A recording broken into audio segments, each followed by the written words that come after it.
Let me ask you something. Who controls you? I know what you're thinking.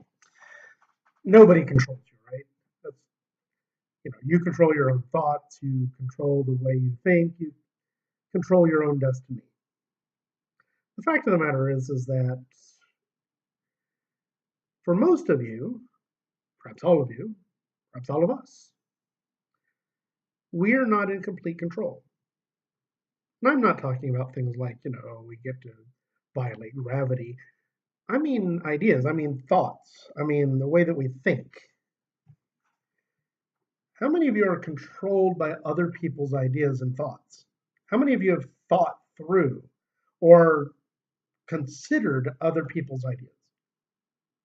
If you're not considering other people's ideas, if you're not thinking through other people's ideas, then you are controlled by the one set of ideas that you have encountered.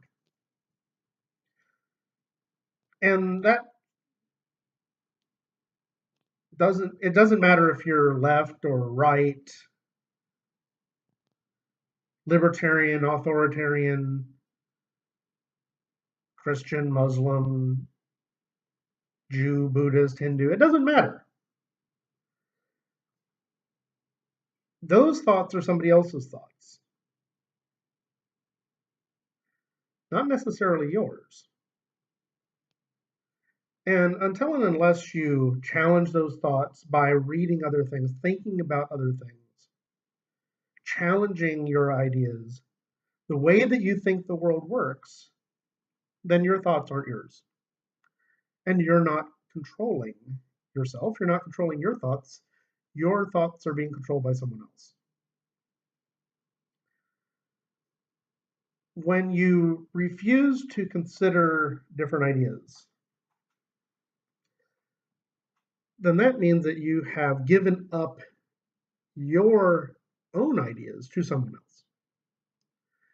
If someone's ideas have to be taken as a whole or rejected as a whole, then you are giving your mind over to that person. It doesn't matter who that person is. It could be Karl Marx, Ayn Rand. If you buy into their entire philosophy, whole hog, and don't consider changing facts, then you are blind. You are controlled by that person. A person who accepts Ayn Rand's philosophy and ignores the fact that we now know that humans do, in fact, have instincts is blind. A person who is a Marxist and therefore believes in the labor theory of value, which was proven wrong over 100 years ago, then you're controlled by Marx. You haven't even acknowledged that so many things have changed since then. The labor theory of value being incorrect, accepting the subjective theory of value in economics, ignoring the entire history of the 20th century and everything that has happened. Thinking that socialism just means treating people nicely, or whatever it is that people seem to think it is, as opposed to social control, control of the economy by central planners.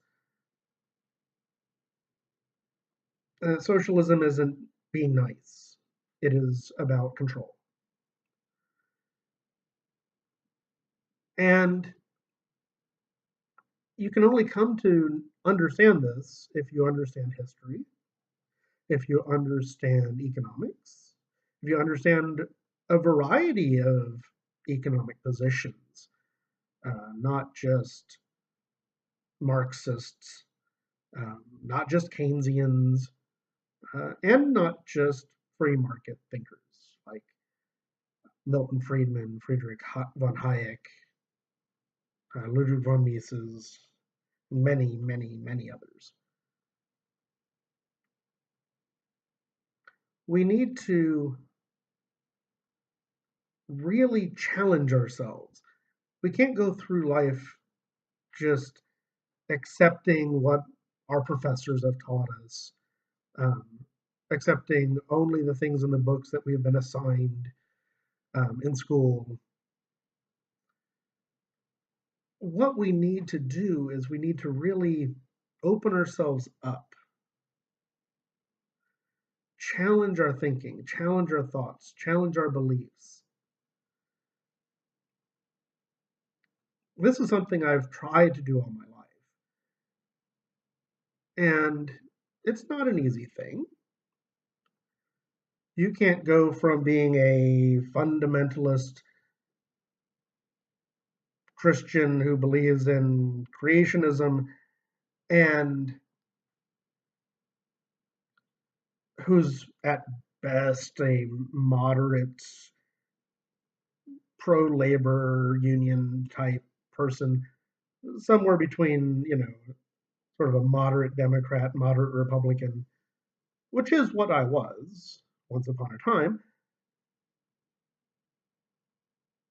and transform oneself into someone who believes in evolution, uh, the cosmos being 14 or 15 billion years old, emergent complexity, self-organizing network processes, free markets, gay rights, gay marriage. How else do you move from that position, my earlier position in life, to what I believe now as a free market liberal,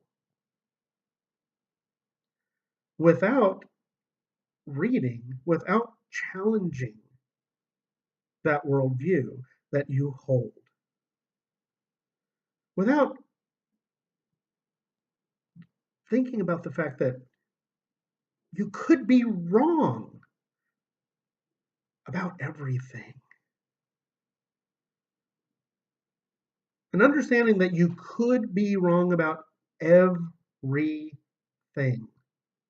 is frightening and liberating, both. Only if you accept the fact that you are possibly wrong about everything that you believe in the deepest part of your heart.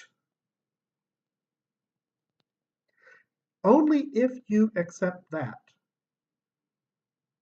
will you be able to grow as a human being.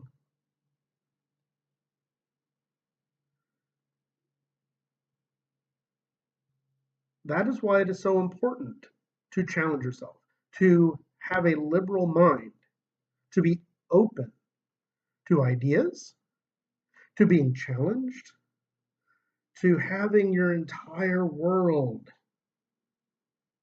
destroyed and rebuilt again. Are you up for that challenge? Or do you want to continue to spend your entire life being controlled? Controlled by other people's ideas, controlled by other people's ideologies, controlled by actual people in corporations and governments throughout the world. You will only be free when you've educated yourself with history, the natural sciences, the social sciences, and the liberal arts. That's when you'll be free and you'll no longer be controlled.